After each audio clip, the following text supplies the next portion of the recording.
Sveiki. Visgi aktualus klausimas buvo tavo gyvenimo kaina, po kurio gavau nemažai komentarų su palaikymu, su nepasitenkinimu ir heitu, o labiausiai tai su sąstingiu ir nesupratimu apie ką tai.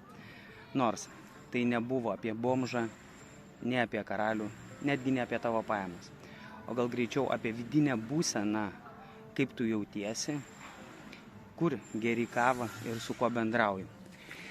Tas trumpas informacinis pjūvis nebuvo išpakuotas, kaip ir dauguma mokymų ir informacijos, kurios ieškai, už kurią moki ir netgi gale mokymų gavęs diplomą ar sertifikatą su visomis žiniomis.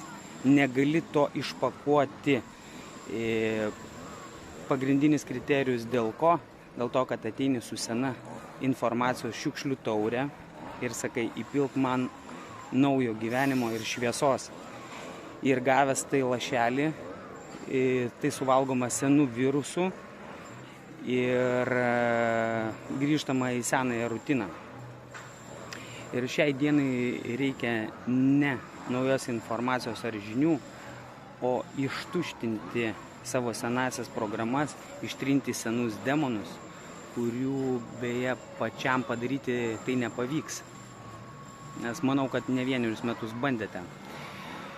Ir siūlau jum ganėtinai stiprią hipnoterapiją, kurią vedu. Ir jeigu tai yra įdomu, registruokitės konsultacijoje ir pradėkit naują gyvenimą. Galim tai padaryti kartu.